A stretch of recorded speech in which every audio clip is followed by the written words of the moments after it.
Assalamualaikum warahmatullahi wabarakatuh. Kami dari kelompok 10 mata pelajaran pengantar ekonomi dari kelas manajemen 1. Ini nama kelompok kami ada Tantri Devi Andriani, ada Vika Sintia Milasari, Windy Cahaya Putri, Yasinta Amelia Putri, dan Mulia Eka Putri.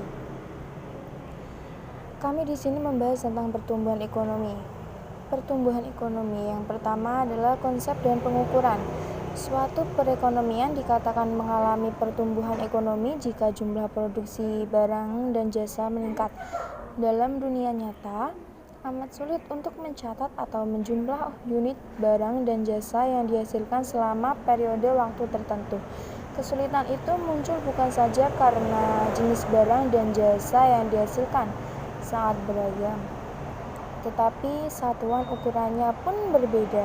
Misalkan produksi singkong diukur dengan satuan berat yaitu kuintal atau ton, sementara produk air bersih atau air minum diukur dalam satuan volume, minyak bumi dengan satuan barel. Angka yang digunakan untuk menaksir perubahan output adalah nilai moneter atau uang yang tercermin dalam nilai produk domestik bruto atau PDB. Untuk mengukur pertumbuhan ekonomi, nilai PDB yang digunakan adalah PDB berdasarkan harga konstan atau PDB real. Sebab dengan menggunakan harga konstan, pengaruh perubahan harga atau inflasi telah dihilangkan sehingga sekalipun angka yang muncul adalah nilai uang dari total output barang dan jasa. Perubahan nilai PDB sekaligus menunjukkan perubahan jumlah kuantitas barang dan jasa yang dihasilkan selama periode pengamatan. Mengingat sulitnya mengumpulkan data PDB, maka pertumbuhan ekonomi tidak dapat dilakukan setiap saat. Biasanya dilakukan secara triwulanan atau tahunan. Perhitungan tingkat pertumbuhan ekonomi dapat dilakukan sebagai berikut. Jika selang waktu pertumbuhan hanya satu periode, maka GT sama dengan PDBRT min PDBRT min 1 per PDBRT min 1 dikali 100, di mana GT adalah pertumbuhan ekonomi periode, T ada triwulan atau tahunan, PDBRT adalah produk domestik bruto real periode T berdasarkan harga konstan. PDBRT min 1 yaitu PDBR 1 periode sebelumnya. Jika interval waktu lebih dari satu periode, perhitungan tingkat pertumbuhan ekonomi dapat menggunakan persamaan eksponensial, yaitu PDBR T sama dengan PDBR 0 dalam kurung dikali 1 plus RT, di mana PDBRT sama dengan PDBR periode T, PDBR 0 sama dengan PDBR periode awal, R sama dengan tingkat pertumbuhan, T jarak periode. Berikut tabel pertumbuhan ekonomi Astina pada periode 2012 sampai 2017. Angka pertumbuhan tahunan diperoleh dengan menggunakan persamaan 17.1. Misalnya, G 2017 sama dengan dalam kurung PDBR 2017 min PDBR 2016 tutup kurung kali 100% per PDBR 2016 sama dengan buka kurung 276.003 min 255.005 tutup kurung per 255.055 kali 100% sama dengan 8,2%. Angka pertumbuhan rata-rata diperoleh 2012 min 2017 diperoleh dengan menggunakan persamaan 17.2.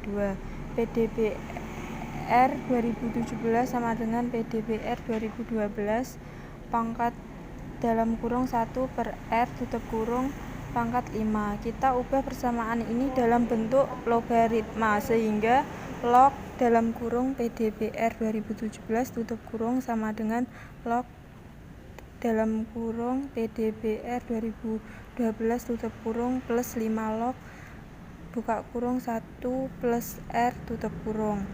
5 log buka kurung 1 plus R tutup kurung sama dengan log buka kurung PDBR 2017 tutup kurung min log buka kurung PDBR 2012 tutup kurung sama dengan log buka kurung 276.003 tutup kurung min log buka kurung 195.597 tutup kurung log sama log buka kurung 1 plus R tutup kurung sama dengan 0,1495 per 5 sama dengan 0,0299.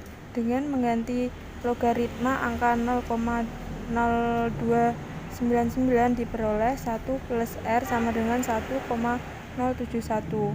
R sama dengan 0,071 sama dengan 7,1% atau pertumbuhan ekonomi rata-rata pertumbuhan periode 1990 min sampai 1995 adalah 7,1%.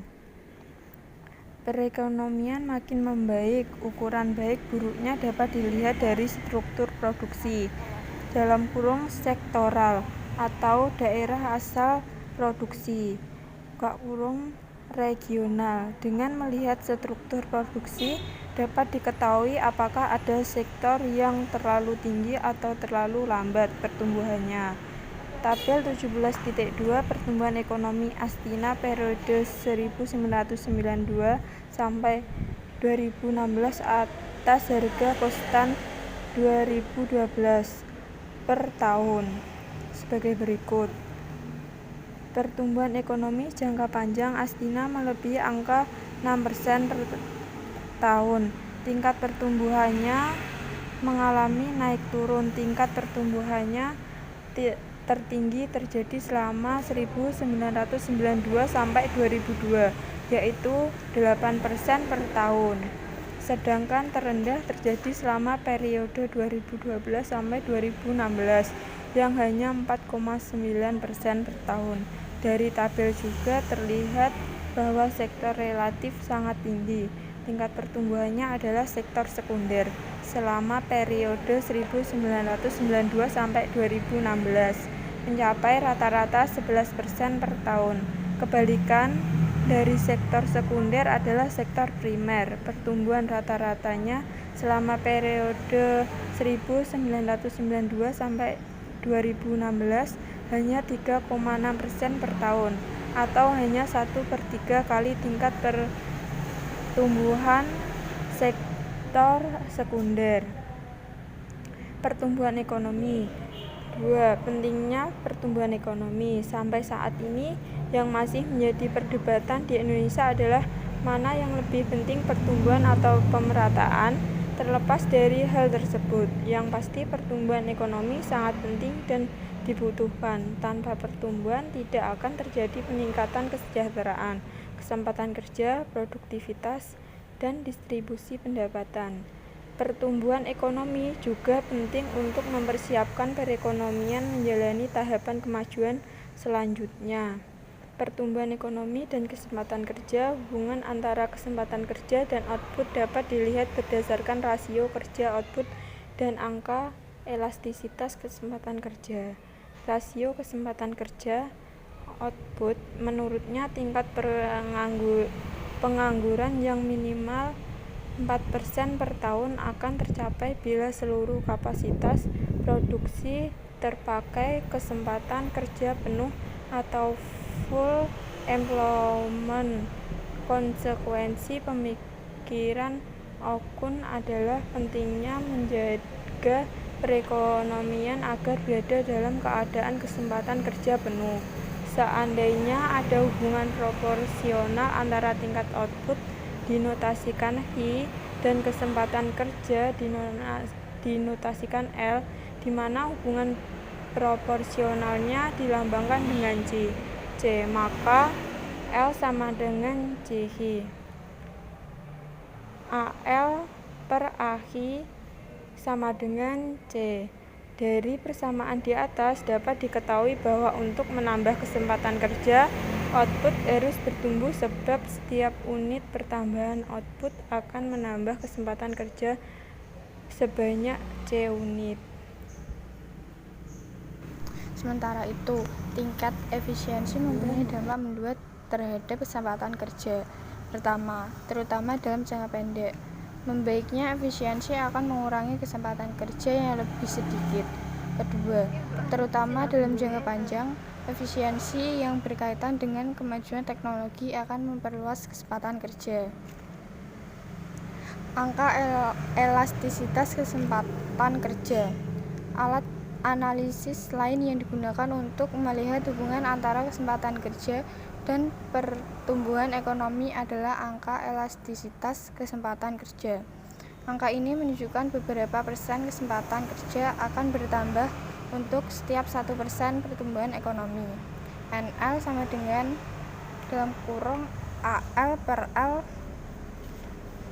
per dalam kurung AHI per HI sama dengan AL per L dikali HI per AHI, di mana NL sama dengan elastisitas kesempatan kerja, L sama dengan kesempatan kerja, AL per L sama dengan persentase perubahan kesempatan kerja, HI sama dengan output, AHI per HI sama dengan persentase perubahan output.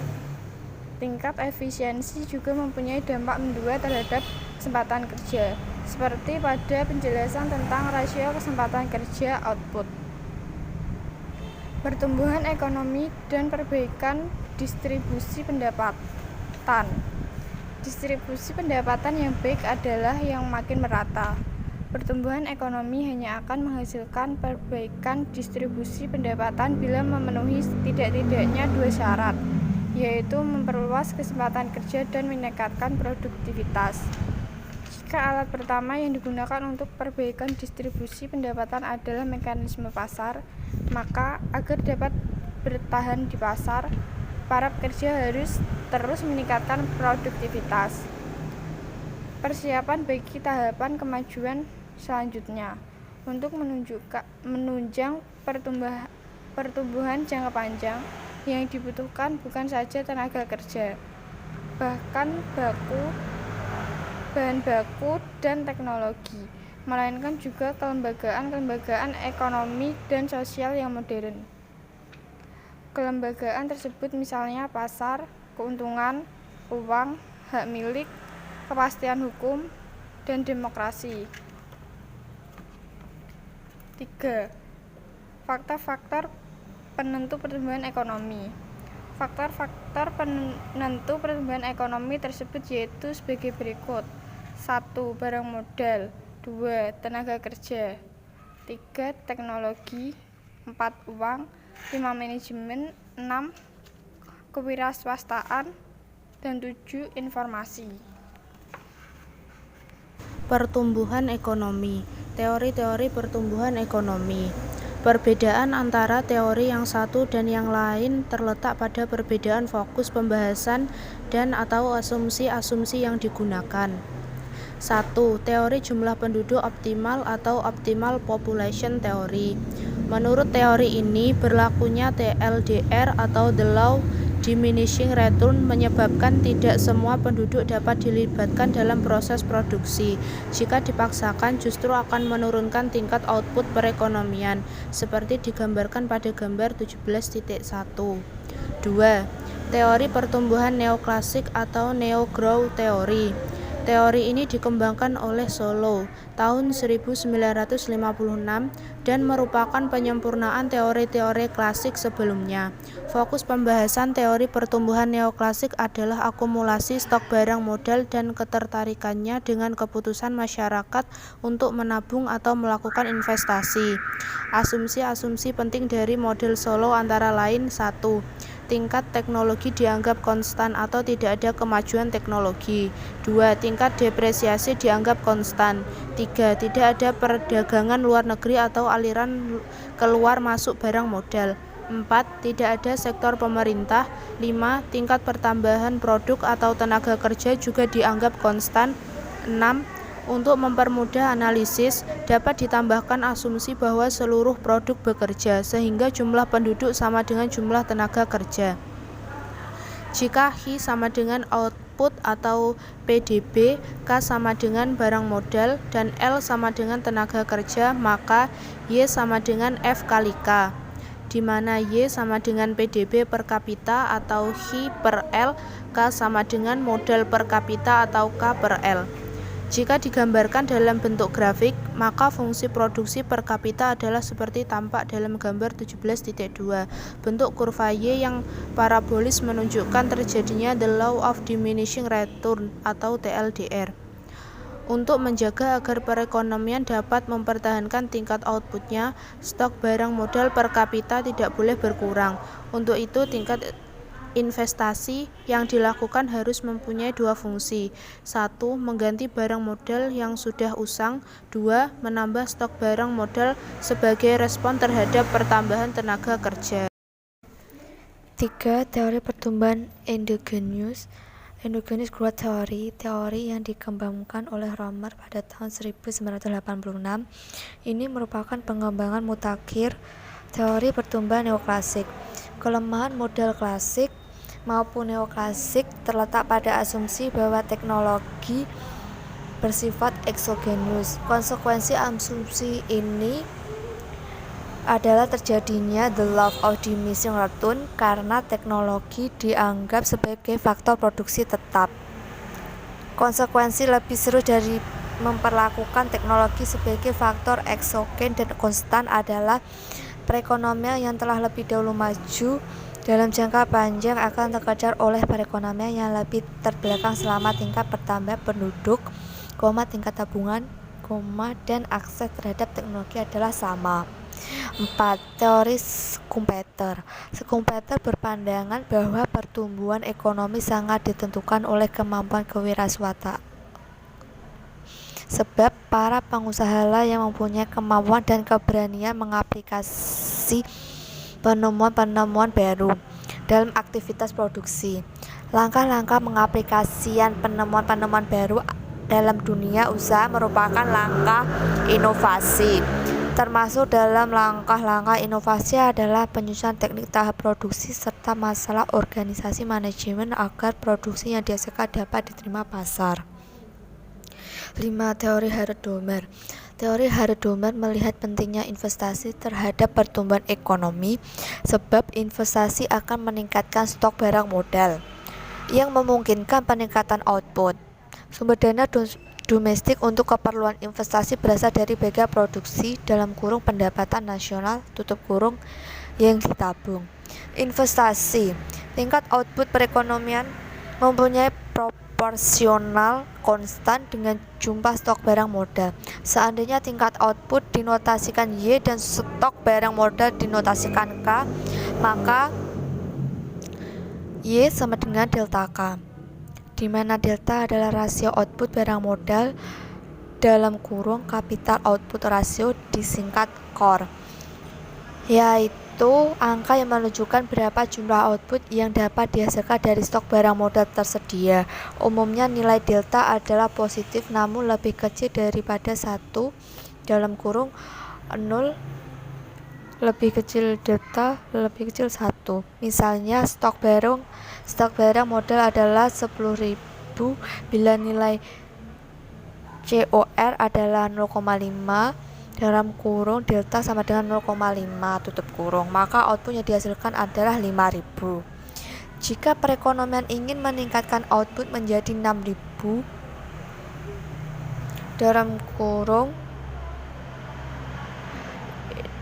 Y sama dengan 1.000 unit, maka stok barang modal harus ditingkatkan menjadi 12.000 unit. Dapat juga dikatakan delta K per delta Y sama dengan 2. Angka 2 adalah bilangan yang menunjukkan berapa unit barang modal yang harus ditambah untuk meningkatkan output sebagai 1 unit. Angka ini disebut nilai rasio output kapital inkremental (incremental capital output ratio) disingkat ICOR. Angka ICOR dapat diperoleh dengan manipulasi matematis sederhana persamaan 17.8. Dari persamaan tersebut di atas (17.10) terlihat bahwa nilai ICOR adalah 1 atau delta atau sama dengan 1 atau COR. Bila nilai COR adalah 0,25 maka nilai ICOR sama dengan 1 atau 0,25 sama dengan 4. Dalam kasus di atas nilai COR sama dengan 0,5 sehingga ICOR sama dengan 1 atau 0,5 sama dengan 2. Berarti untuk meningkatkan output sebanyak 1000 unit stok barang modal yang harus ditambah (1) adalah 2000. Tabungan. Untuk dapat melakukan investasi perekonomian harus menyisihkan outputnya sebagai tabungan. Bila tabungan merupakan bagian proporsional konstan dari pendapatan, hubungan tabungan (saving atau AS) dengan output (Y) adalah nilai A adalah positif namun lebih kecil dari 1.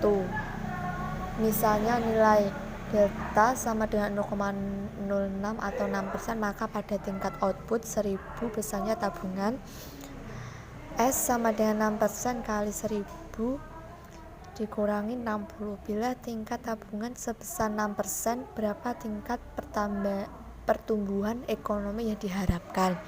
Untuk menjawab pertanyaan ini, kita melakukan manipulasi matematika sederhana berikut ini. Pertumbuhan ekonomi.